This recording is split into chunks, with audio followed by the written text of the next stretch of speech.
Jadi brother, ini sahabat-sahabat saya kali kalau jadi muslim, jadilah muslim yang enjoy, relax, dan happy. Jangan seperti kanebo kering. Kaku. Terus Gus, ada sedikit nih ya. Gus nih kalau lagi ceramah kadang-kadang suka nyindir-nyindir ataupun ngantem-ngantem seseorang gitu. Itu gimana sih sebetulnya? Ada nggak maksudnya kebencian ke orang itu apa gimana? Kayak bahasa di YouTube yang mengatakan Gus Miftah nantang Gus Nur mana gitu. Salam hormat untuk Gus Nur lah. Bahasa saya bukan seperti itu. Bahasa saya adalah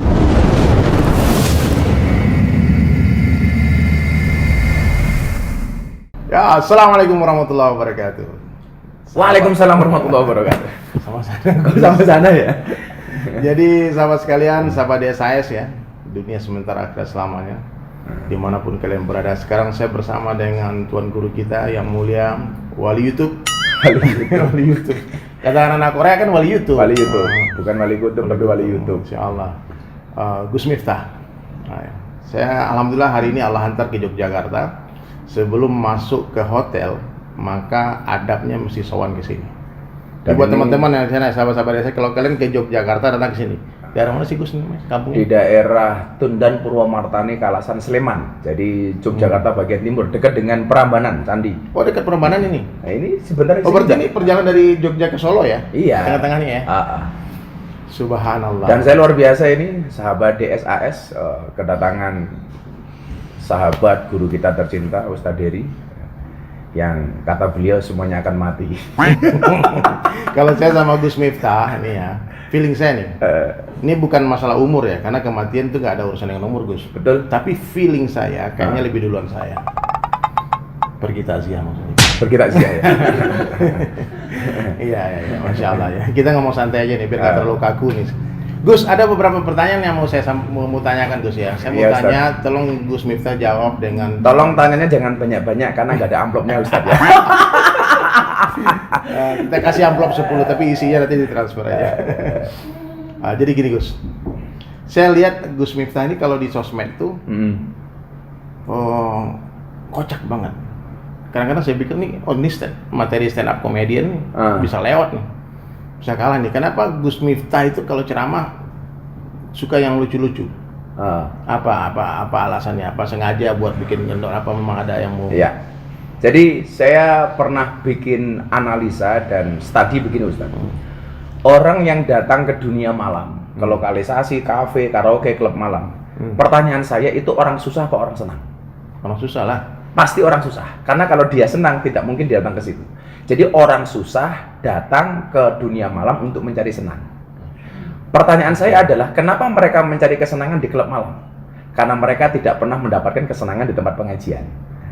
Nah, kalau tempat pengajian ini menyenangkan, maka mereka tidak perlu ke tempat dunia malam. Toh lebih murah ke pengajian. Ini clue nih. Jadi saya bilang begitu, orang itu datang ke dunia malam mencari senang. Maka namanya tempat hiburan. Mereka mencari senang di tempat hiburan. Nah, konsep saya adalah mencari senang seharusnya bukan di tempat hiburan tapi di tempat pengajian. Caranya bagaimana? Majelisnya harus dibuat majelis yang menyenangkan. Oke, itu aja kalau saya konsepnya. Biar nggak kaku. Iya, masya Allah. Dulu sahabatnya Rasulullah itu ada yang namanya Nuaiman. Itu juga senangannya guyon Ustaz. Lucu ya? Lucu banget. Nuaiman tuh pernah membawa tukang makanan ke rumahnya Rasulullah. Lah dikira Rasulullah Nuaiman tuh neraktir. Makanya Rasulullah makan banyak kan. Begitu makan banyak, sama Nuaiman juga mau makan banyak, Nuaiman pergi. Rasulullah bilang, Nuaiman, belum dibayar kok kamu pergi. Apa jawaban Nuaiman? Masa seorang hamba traktir Nabi, kan nggak pantas kan? Lalu di prank Nabi. Di prank gitu. Nuaiman datang malah bawa pedagangnya suruh bayar. Suruh bayar Rasulullah. Padahal yang bawa pedagangnya adalah Nuaiman. Jadi ternyata jadi pelawak ini ada rujukannya juga ya? Ada rujukannya.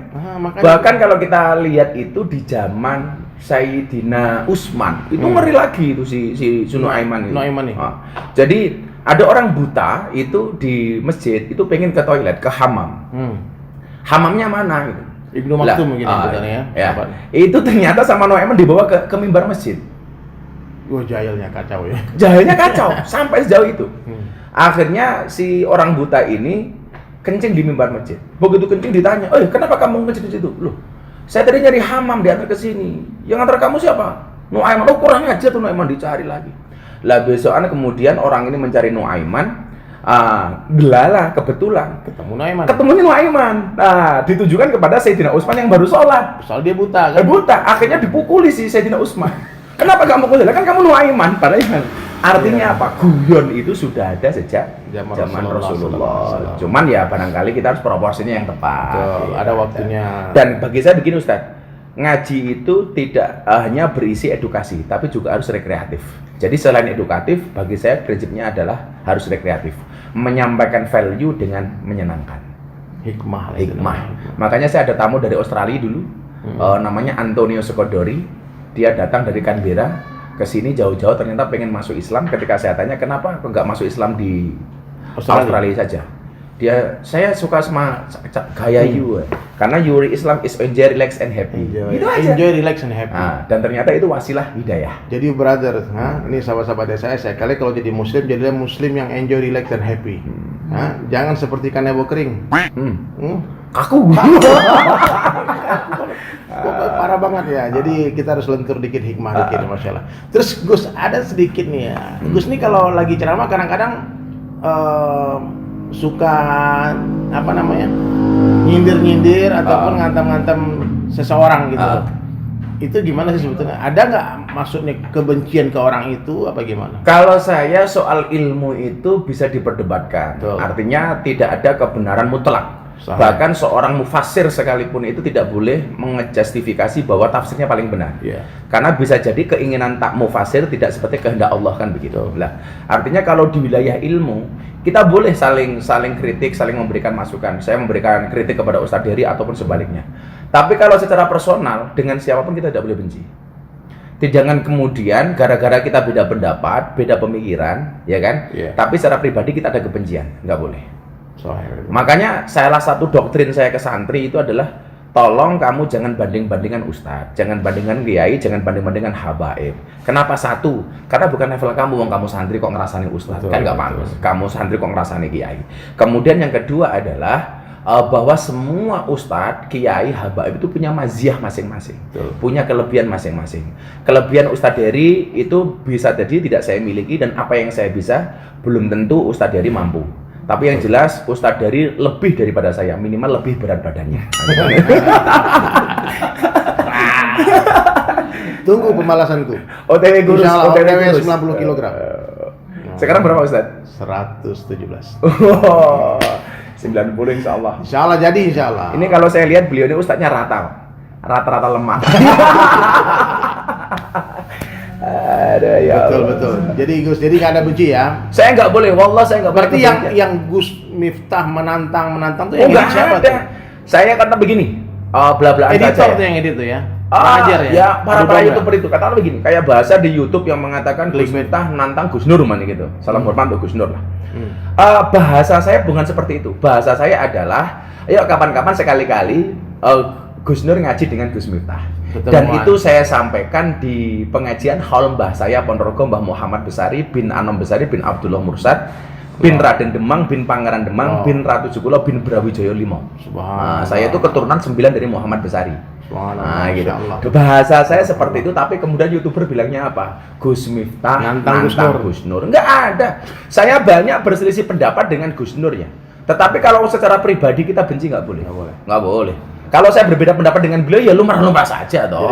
Jadi dosa besar kalian ya editor ya. Kalian ngadu ayamnya dosanya besar, nih ngadu ustad loh.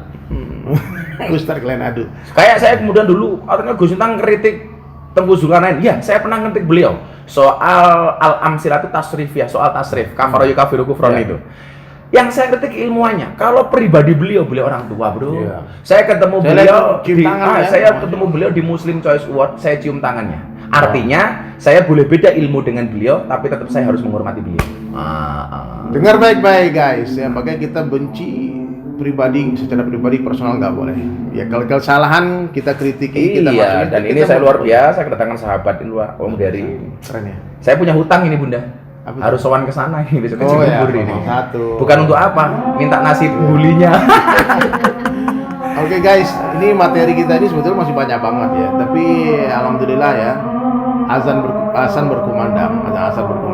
Ya mau nggak mau kita harus closing dulu sekarang sebentar. Nanti kita lanjut kita lanjut lagi insya Allah ya.